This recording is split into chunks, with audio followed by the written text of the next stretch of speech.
Muito bem, que a paz do Senhor esteja com você, hoje e sempre. Voltando aos nossos estudos, estamos estudando a lição 9 do nosso curso de Teologia Bíblica sobre a restauração da igreja. E continuando, nós ficamos então de ver algumas modificações que ocorreram na doutrina da igreja. É importante sempre, claro, lembrar que o ensinamento dos apóstolos era algo para ser mantido e não ser modificado. Há muita ênfase no Novo Testamento, para se guardar o ensino, a doutrina. Podemos lembrar Tito, capítulo 2, versículo 1, tu, porém, fala o que convém à sã doutrina. 1 Timóteo, capítulo 4, versículo 16, tem cuidado de ti mesmo e da doutrina. Então, sempre era recomendado muito cuidado com o ensino dado pelos apóstolos, porque é o ensino de Jesus, é obedecer a Jesus. Sem obediência a Jesus, como vamos herdar a salvação? Mas o que aconteceu com a igreja? O que aconteceu com aquela igreja unida, que tinha a mesma fé, a mesma congregação, o mesmo sistema de louvor, não é? Para partir para uma situação que hoje estamos em tanta divisão, não é? Bem, na realidade, a apostasia já se iniciara antes do término da era do Novo Testamento. Você tem, por exemplo, nós lemos anteriormente, 2 Tessalonicenses, capítulo 2, versículo 7, quando ele diz que o mistério da iniquidade já opera, ou seja, já estava em operação, já estava presente. A semente que iria causar divisão na igreja foi previsto, foi profetizado pelo Santo Espírito através do apóstolo Paulo, que já estava presente. Não, sobre a apostasia, como você quer estudar isso com mais profundidade, então nós estamos deixando aqui um link na lição onde você pode ter acesso a mais informações, que o tempo não nos permite aqui, sobre todas essas ocorrências, todas essas mudanças que ocorreram com a igreja. Mas continuando aqui na lição, nós temos aqui uma hierarquia que foi criada, Então, é uma hierarquia que foi criada na igreja, que não era... Aqui nós não estamos mais falando da igreja dos apóstolos, da igreja de Cristo. Estamos falando de uma igreja romana que assumiu uma outra identidade, O lugar que pertencia a Cristo foi ocupado por um homem chamado de Papa e criou-se uma hierarquia formada de arcebispos, bispos, vigário, padre, diáconos, Foi criada toda uma hierarquia e as pessoas foram então colocadas na parte de baixo como os leigos, Leigo é um termo de alguém que é leigo. O que quer dizer leigo? Você não tem conhecimento, Exatamente, porque o acesso à palavra de Deus era restrito para os sacerdotes, Os vigários, os padres, mas ao povo não era dado, a não ser ouvir uma leitura na missa, E a gente sabia que durante muito tempo passou a ser em latim. Então, o povo não tinha conhecimento da Bíblia e isso ocorreu durante muitos séculos. Então, o que nós estamos dizendo aqui é que houve uma mudança no ensinamento bíblico dos apóstolos, na sã doutrina, no que diz respeito ao sacerdócio. É preciso que você entenda bem o que é que a Bíblia ensina sobre o sacerdócio, para você ver que é totalmente diferente do sistema atual de muitas igrejas, E que coloca homens, líderes, pregadores, como que no nível superior, Em algumas igrejas eles nem sentam no meio dos fiéis, eles sentam na frente, Existe uma tribuna especial para os líderes, Então, se na igreja católica os sacerdotes têm uma vestimenta pessoal e eles ficam acima dos fiéis, também em muitas igrejas evangélicas esses homens também ficam, num patamar superior, como que, é como que eles são os ungidos de Deus, Que é que o Novo Testamento ensina. Qual é o ensino dos apóstolos sobre o sacerdócio? Bem, segundo o Novo Testamento, todos os cristãos são sacerdotes. Esse é o ponto, Todos os cristãos são sacerdotes. Nós temos em 1 Pedro, capítulo 2, versículos 5 e 9, que nos chama de sacerdócio real, nação santa, Muito claro isso. 1 Pedro se dirigindo aos cristãos. Pedro não está escrevendo para bispos, para pastores das igrejas. Não, está escrevendo para os irmãos mesmo da igreja. Todos são sacerdotes, todos, homens e mulheres, E Apocalipse capítulo 1, versículo 6, que também confirma, que Deus nos fez que somos sacerdotes. Deus nos fez sacerdotes. É confirmado também em Apocalipse pelo apóstolo João. Então, o ensino dos apóstolos é claro, todos os cristãos são sacerdotes e cada um tem o seu dom, né? Então, se um tem o dom de pregar, outro tem o dom de ensinar, outro tem o dom de evangelizar, outro tem o dom de cuidar do ambiente, outro tem o dom de exortar, né? Os dons são diferentes, mas todos são sacerdotes. Um estudo cuidadoso no livro de 1 Pedro mostrará que o apóstolo escreveu a todos os cristãos, esposas, servos, bispos, reconhecendo todas essas pessoas como sacerdotes. Elas constituíam um sacerdócio real. Aqui o texto de Apocalipse na imagem, né? E nos fez reis e sacerdotes para Deus e seu Pai. A Ele glória e poder para todos sempre. Amém. Bem, o que aconteceu então? Aconteceu que os chefes ou oficiais da igreja passaram mais tarde a fazer se chamar de sacerdotes especiais. Formaram-se então duas classes: o clero, que eram os sacerdotes, e os leigos, que eram os demais membros. Então, acentuando-se progressivamente o afastamento, né, da organização original bíblica. Né? Então, isso é um desvio, isso é uma mudança da doutrina. Né? Vamos falar sobre um tema importante, né? Que às vezes gera muito questionamento e muita confusão. Maria, mãe de Jesus. Os católicos têm muito respeito, muita veneração, né, por Maria, mãe de Jesus, e acusam os evangélicos de a tratarem como uma mulher qualquer, digamos assim, né, e não dá a ela a devida honra, o devido respeito. Bem, a posição de Maria, ela é exclusiva, não pertence, né, a nem outra mulher, ela foi escolhida por Deus.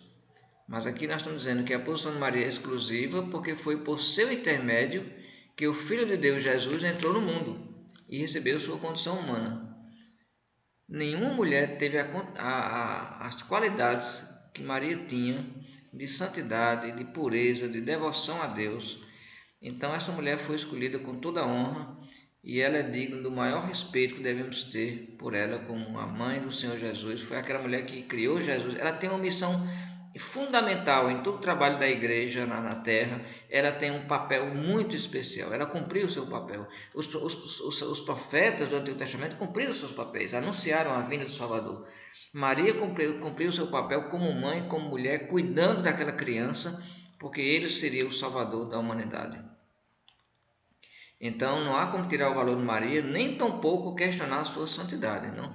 Confirmamos aqui nesse estudo bíblico de teologia a santidade de Maria, uma mulher santa, uma mulher devota, uma mulher realmente entregue a Deus, que merece todo o nosso respeito e toda a nossa consideração, sem sombra de dúvidas. Mas nós temos que considerar o que a Bíblia diz sobre Maria e temos que negar o que a Bíblia não diz sobre Maria. O que a Bíblia diz sobre Maria é o que Deus declara, que é verdade. Mas o que não está na Bíblia não vem de Deus, vem de homens. Então você tem que escolher. Você quer seguir o quê? O que os homens dizem ou o que a Bíblia, o que Deus diz? Então o que aconteceu também na igreja é que a posição de Maria como mãe de Jesus deu lugar a muitas discussões nos séculos que se seguiram. E se criou sobre Maria algumas histórias, né? Se criou sobre Maria algumas doutrinas que não estão no Novo Testamento. Então, existem hoje inúmeras doutrinas que se desenvolveram em torno dela, como por exemplo, vamos citar aqui, Imaculada Conceição.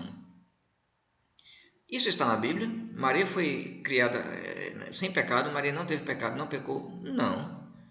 A Bíblia diz que só um não pecou, só uma pessoa não pecou, Jesus.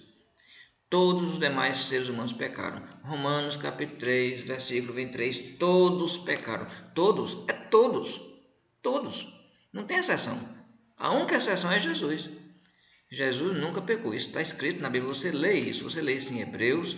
Você lê Jesus sem pecado. Você lê isso claramente no Novo Testamento, dito por Deus, pelo Espírito Santo, aos seus santos apóstolos e profetas. Além disso, todos pecaram. Então Maria também pecou. Ela era uma mulher santa? Sim. Era uma mulher santa, devota a Deus? Sim. Mas era uma pessoa humana como eu, como você. Né? No sentido assim, de ser pecador. Virgindade perpétua, né? Também isso não está no Novo Testamento, certo? A Maria, ela era casada com José. Como mulher casada, ela cumpria seu papel de mulher casada, Não existe nada na Bíblia sobre a virgindade de Maria, muito pelo contrário, a Bíblia declara que Jesus tinha irmãos, Maria teve mais filhos, e ao fazer isso ela não pecou, ela apenas cumpriu seu papel como mulher, como esposa, como parte de uma família. Então isso é uma coisa que não fere de maneira nenhuma a santidade de Maria como mulher, né? Como cristã que ela foi, né? Que se rendeu também a Jesus. A ascensão corpórea aos céus. Não, a Bíblia não fala que Maria subiu aos céus de maneira nenhuma. Ela morreu como todos, né? E foi sepultada. Então note que se criou lendas sobre Maria. Bem, estamos dando abaixo. Nós vamos colocar aqui abaixo todas as passagens da Bíblia que falam sobre Maria no Novo Testamento. Tudo que Deus fala sobre Maria está aqui. Nós vamos colocar aqui os textos abaixo, ok? Então, o que Deus diz sobre Maria é a verdade. O que Deus não diz, ninguém pode inventar. Ninguém pode conjecturar coisas que a palavra de Deus não diz. Então, esses versículos revelam que as doutrinas exaltando Maria não têm base nas Escrituras. Por exemplo, a Bíblia dá o nome dos irmãos de Jesus e também menciona suas irmãs, ficando assim subentendido que Maria não permaneceu virgem perpétua. E isso de forma nenhuma significava uma ofensa à sua santidade. Antes, Maria foi uma santa mulher de Deus até a sua morte. Pedimos que você estude as seguintes passagens. Todas as citações do Novo Testamento sobre Maria, né? A bem-aventurada mãe de Jesus, estão aqui e os capítulos estão sublinhados e sempre após 2 pontos vêm os versículos. O erro que está na forma de conceber o ensinamento sobre Maria é que não se pode prestar culto a Maria. Não se pode usar ela como medianeira, não se pode adorar Maria. Não se pode fazer isso, só pode fazer isso a Deus. Ela não é Deus. Não, mas ela foi mãe de Jesus, Jesus é Deus. Sim, na terra, mas Jesus já existia antes de Maria. Jesus já existia antes de Maria, Jesus é Deus. Maria foi criada aqui na terra, ela não veio dos céus. Ela nasceu como todas as pessoas, então não se pode adorar Maria. Não se pode fazer isso. Nem tampouco se pode dizer que ela é nossa medianeira em Jesus. Não, isso não existe na Bíblia. O que existe na Bíblia é que Jesus é nosso mediador a Deus. Mas não tem nenhum atalho entre nós e Jesus. Você é para ir diretamente a Cristo. O que Maria disse? Faça tudo o que ele disser. Lá quando teve aquele casamento. Então, o que é que Jesus diz? Venham a mim. Jesus diz isso claramente. Sejam meus seguidores. Então devemos ir a Jesus, respeitando a Maria, claro, mas devemos ir diretamente a Jesus. Essa história de que ir a Maria para Jesus, isso é um atalho que não está na Bíblia. Então, quais são os textos que falam sobre Maria? Então, nós temos aqui todas as passagens. Tudo que o Novo Testamento fala sobre Maria, mãe de Jesus, está aqui. Você não vai encontrar aqui nenhum título comum. Mãe de Deus, medianeira, corredentora dos pecados, Imaculada Conceição.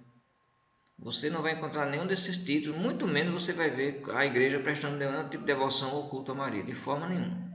A última citação de Maria se encontra no livro de Atos, capítulo 14, onde ela está no lugar certo que ela deveria estar. Ela está reunida com os seguidores de Cristo e com os apóstolos. Então, Maria ela foi fiel a Deus até a morte e devemos seguir sim esse exemplo, né? Essas escrituras que acabamos de citar fazem qualquer referência à Imaculada Conceição de Maria, sua virgindade perpétua, ascensão? Não. O silêncio da Bíblia, no que diz respeito a essas doutrinas, mostra que elas não vieram de Deus.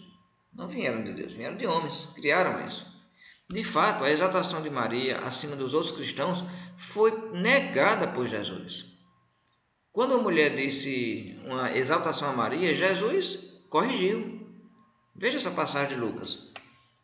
A mulher está ouvindo Jesus ensinar e de repente a mulher diz, ela grita, né? Ela diz: bem-aventurada aquela que te concebeu e os seios que te amamentaram. Qual foi a resposta de Jesus? Antes, bem-aventurados são os que ouvem a palavra de Deus e aguardam. Maria foi bem-aventurada? Claro que foi. Jesus está negando que Maria foi bem-aventurada? De maneira nenhuma. Ela foi bem-aventurada e isso está na Bíblia. Lucas diz, a própria Maria diz: todas as gerações me chamarão de bem-aventurada. E é verdade. Que mulher teve a honra de ter o cuidado do Salvador? Nenhuma, somente ela, né? Ela foi muito feliz por essa missão que Deus a concedeu.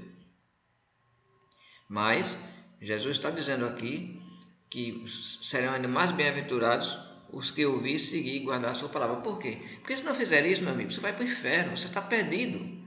Então não existe bem-aventurança maior do que cumprir o papel de Deus. Maria cumpriu o papel dela. Agora é eu e você que temos que cumprir o nosso papel. Agora é a nossa vez. Ela já foi bem-aventurada, mas agora nós também temos que ser bem-aventurados. Fazendo como? Guardando a palavra do Senhor, vivendo santidade, se entregando a Ele.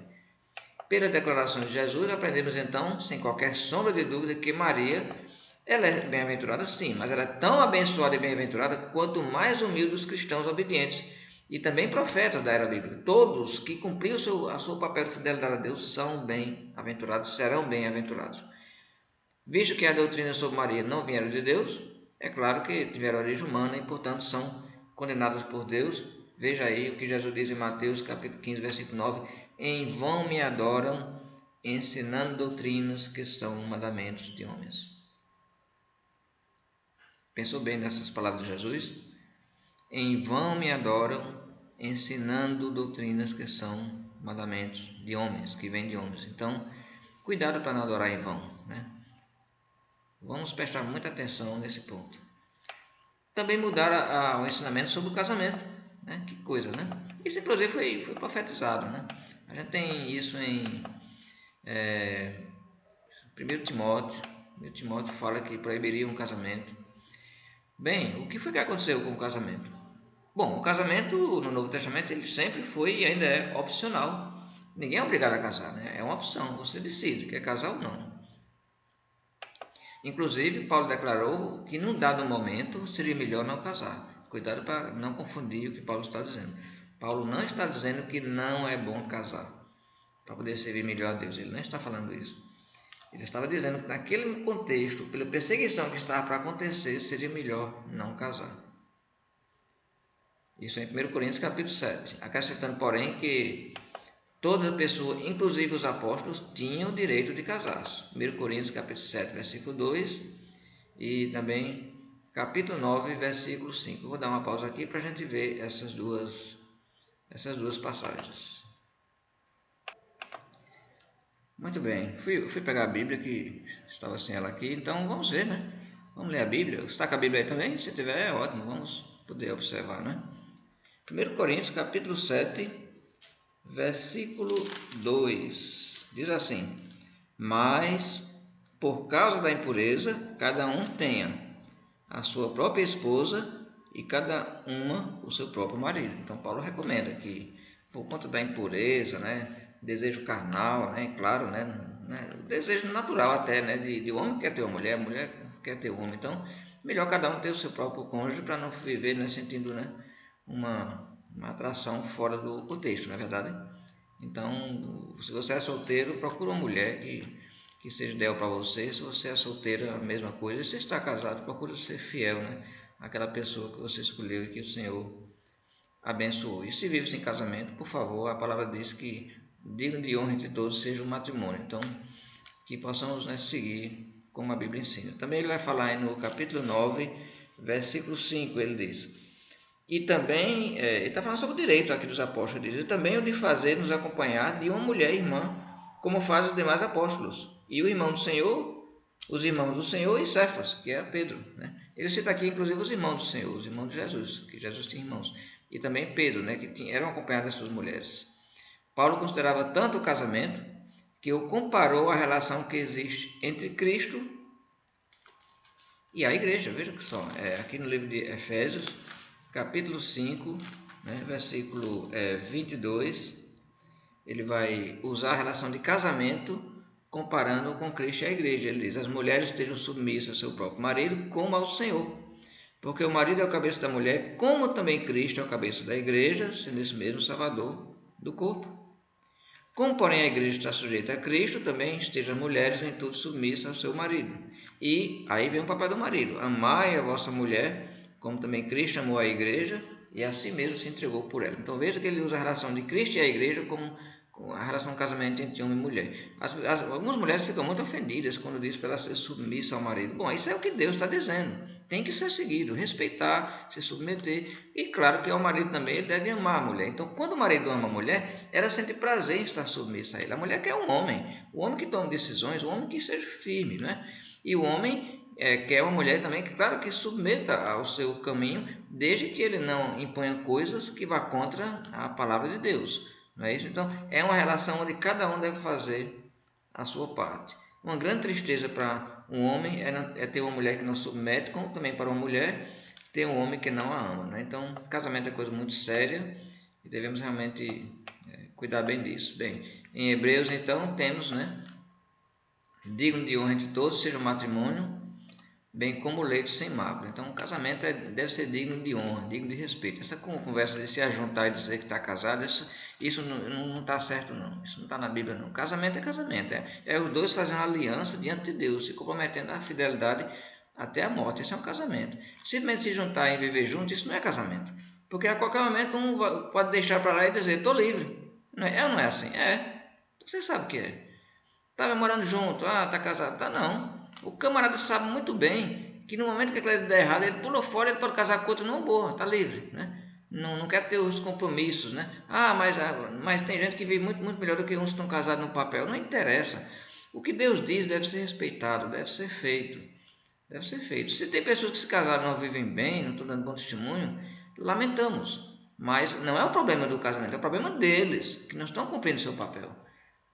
Mas quando a palavra diz que digno de honra de todos seja o matrimônio, bem como o leito sem mácula, o que é o leito sem mácula? O leito sem mácula é o leito dentro do matrimônio. Então, o que é o leito com mácula? A palavra diz, Deus julgará os impuros e os adúlteros. Impuros, pessoas que vivem a relação sem o casamento. E adúlteros, pessoas casadas que extrapõem, né, as relações com outras pessoas. Bem, então a igreja criou então o celibato, né? Foi criada a doutrina do celibato. A Bíblia ensina o celibato de forma nenhuma. De forma nenhuma. Não ensina e nunca ensinou. No nosso próximo vídeo aula vamos tratar mais sobre esse assunto do celibato.